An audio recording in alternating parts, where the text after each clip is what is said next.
Yun guys, magluluto po tayo ng ulam.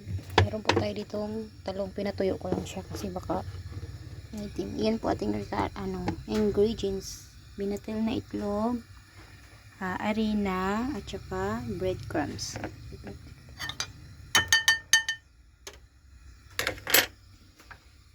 Pahinaan lang muna po natin yung apoy. Yan. O, halo nyo po. Pero bago po kayo maghalo ay dapat malinis ang ating mga kamay. Yan. Okay. Halo na po siya. Then, mix natin doon sa egg. Yan. Mix natin po sa egg yung talong na binabad sa harina. Mix lang po. Mix. Yan. Okay. Okay. Then, ilagay po natin siya doon sa breadcrumbs.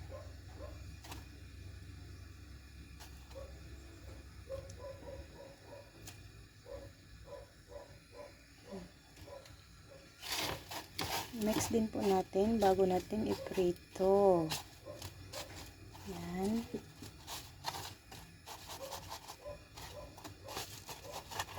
Magugustuhan po to ng mga anak nyo, lalo na kung may mga anak kayong hindi kumakain ng talong.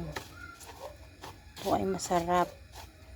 Ilang beses ko na po itong niluto at gustong gusto ng mga bata. Hindi nila alam na gulay pala ito. Okay. Ito natin. Yan. Hindi na lang po ang apoy.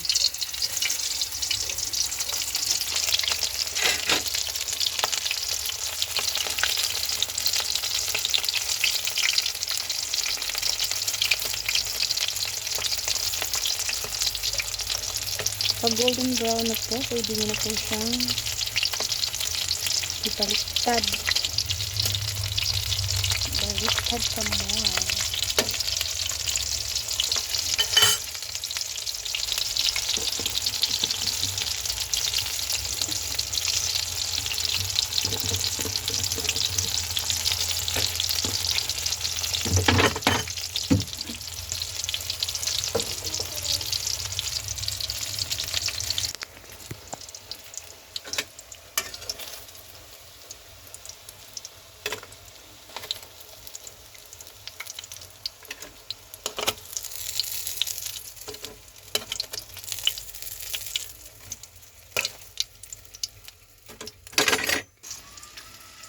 Ayan po. Tikman po natin siya. Wala pa pong ketchup. Mamaya pa po ang ating... Yan, tikman ko lang po.